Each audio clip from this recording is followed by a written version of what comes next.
guys, welcome to week 2 of Intro to Programming, or CSE110 if you're at BYUI. Now, prepare 1 for this week. We're going to start doing a little bit of math here. We're going to start using our Python program to write some math for us. So we're going to start by asking how old someone is, and then displaying back how old they'll be next year. It's a pretty simple idea to say, I'm 25, next year I'll be 26. But how do we display that in Python to say, how do we add numbers together so that they display? So if you already have an idea of how you're going to do this, go ahead and pause the video, give it a shot, and if you get it, then great. If you feel like you need a little bit of help, then you come back and play the video again and continue onward. Okay, so now I've done this. I think I also showed this in the last video, is the F string, having that like function string. You put that F string and then you add in these brackets, and that will add in your age. Now, considering that the age is now a number, we know it's a number, we can say age plus 1. Simple like that. You can just say on your next birthday you will be age plus 1. That's it. And if you hit save and then you come over here and click run, it'll take a second. There it is. How old are you? I'll say I'm 5 years old. On your next birthday you'll be 6.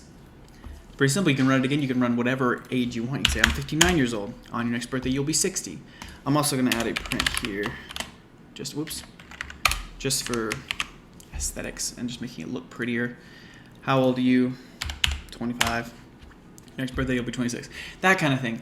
So you see how simple that was. All you're doing is just a little bit of math here. You're trying to add stuff together. Now this time we're going to be doing multiplication. We're going to take input from the user, that is, how many cartons of eggs do you have, and then multiplying that by 12, just assuming that each carton of eggs is 12 eggs. It's a dozen eggs. So you're just going to take in the number of cartons that someone has and print back out how many eggs they have. Once again, if you already have an idea of how you're going to do this, go ahead and pause and come back if you need help or whenever you're finished. All right. How many eggs cartons? That's how I typed this in the other one. How many egg cartons do you have? All right, so you can use this print statement to say you have number of cartons times 12. Do 2. So you have 24 eggs. If we run it one more time, and then we say we got 5, or 52, why not? We have 52 cartons of eggs. Then we have 624 eggs. All right, last part of this prepare 1 file, you're going to be taking in a number of cookies. How many cookies do you have and how many people are present? And then it divides those up and tells you how many cookies each person can have. So once again, if you kind of have an idea of how you're going to do this, go ahead and pause and then come back. You can also name these whatever you want, but I'm just naming them this because it just makes the most sense. Oh, whoops. Sorry. Int input. And you're going to say how many people are there. Okay, and then you have these two things. Now you have to divide one by the other to get the answer that you're looking for. So you take the number of cookies, you divide it by the people, and you get your answer. Ta-da! All right, let's put another print statement on here, make it look real pretty. Hit go. Boop. And how many cookies do you have? All right, I have 5 cookies. How many people do you have? I have 5 people. Each person may have 1.0 cookies. If we do it again, we say I have 20 cookies, and then there's only 3 people there. Ooh, interesting. So each person may have 6.6666667 cookies. So it's going to ask how old are you. I could say I'm 18 or something. On your next birthday, you'll be 19. How many egg cartons do you have? And you could say, oh, I have 6 egg cartons. 72 eggs. How many cookies do you have? I have 20. And how many people are there? There's 5. So each person's going to have 4.0 cookies. Pair 2 is just a temperature calculator. Simple as that. You can find those anywhere. This is where floats come into perspective. So basically what you're going to do is you're going to take in an input for the degrees in Fahrenheit, and then you're going to print back out the degrees in Celsius. Now, for those of you that don't have the what's the word I'm looking for? The formula, there's the word. The formula for it is basically you take the degrees in Fahrenheit, you subtract 32 from it, and then you multiply 5/9. Multiply it by 5/9, or 5/9. I'm actually just going to copy this because this is just so much easier to copy it. So this is what I named it. I named it degrees Fahrenheit is equal float. Instead of saying int, which is what I did earlier, float, that'll keep decimals. Now I put this in parentheses here because of order of operations. It would try to do these things first because those are higher up in the order of operations. I put this in parentheses first because it does need to happen first. Then all you have to do is you have to create a print statement, which for some reason should self-forward like that. Don't know why. And then you say something like the temperature in Celsius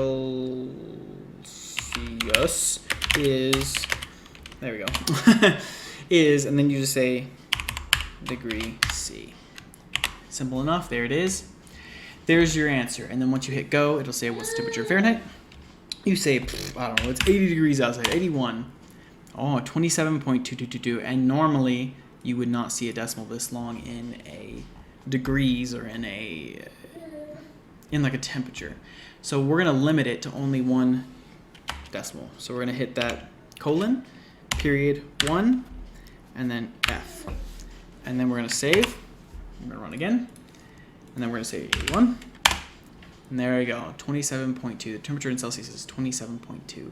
Once again, you can put more prints on top and bottom to make them kind of separate out a little bit. That makes it look a little nicer. Now for the class CSE110, there's a team file that you're going to get together with a team, and you're going to build a file that will show you areas of rectangles and areas of triangles and such like that. Which you can do. If you would like to do that, you can if you're not in the class. But if you're in the class, there's a couple of quick things I want to tell you about it, and I'm not going to tell you everything because you're going to be with your team. So work with your team.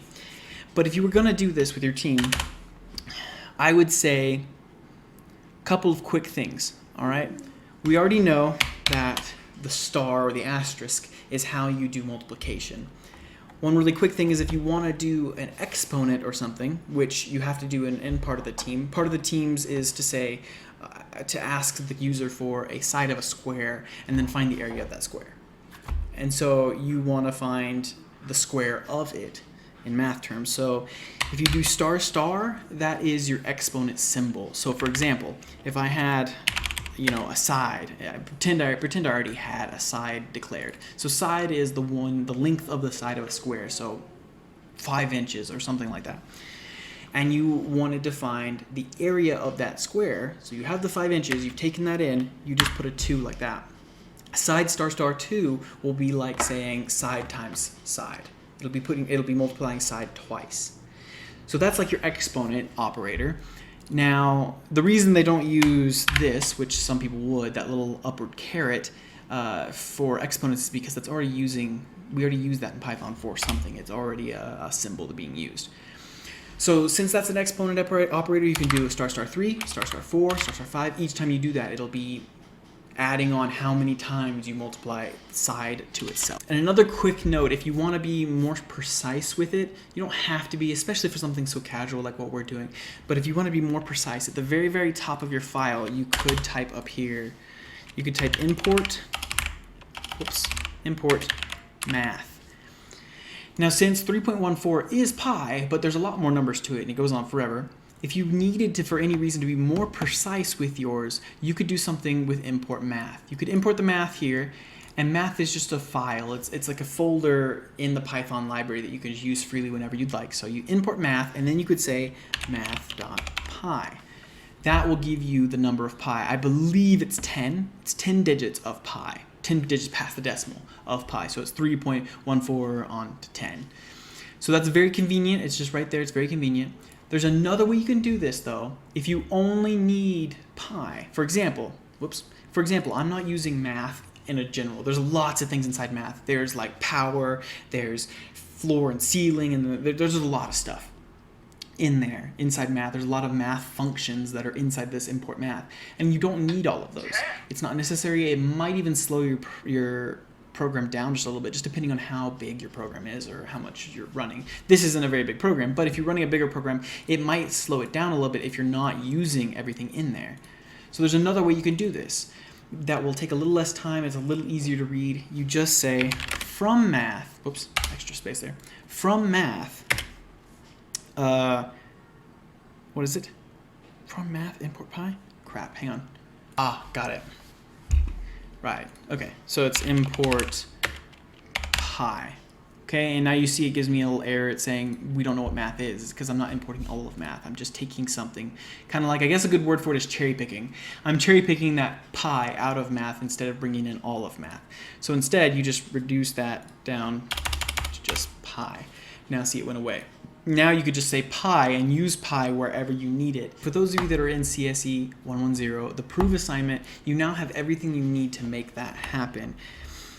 As an explanation, this final assignment is where you take in some input about a meal and then you give back the total. It's basically like a meal calculator. So you're taking in the price of an adult meal and the price of a kid's meal. Then you're taking in how many kids they're paying for and how many adults they're paying for. And then you multiply, with respect to the two, them together. The number of adults by the price of the adult meal and the number of kids by the kids' meal. And then you take those two totals and you put them together to make your subtotal. Then you calculate the tax that someone has typed in as well.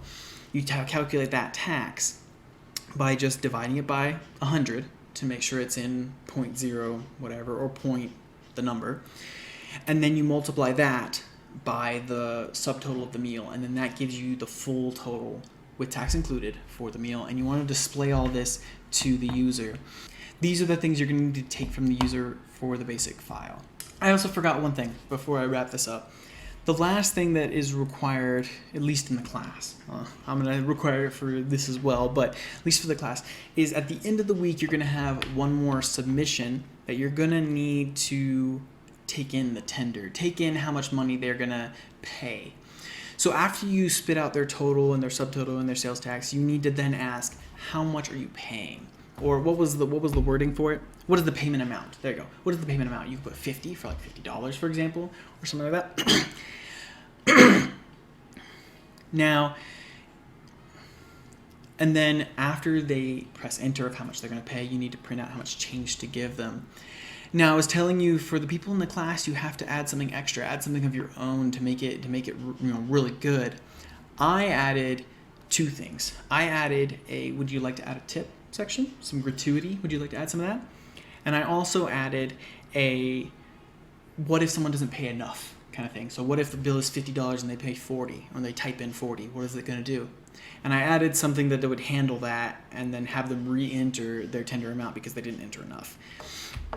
So play around with that, have a lot of fun. Just don't forget to after you spit out how much they owe, to take in how much they're going to pay for it and then give them back their change. But that is it, guys. Go, have fun, be free, have fun with coding. All right, guys, I'll see you guys next time.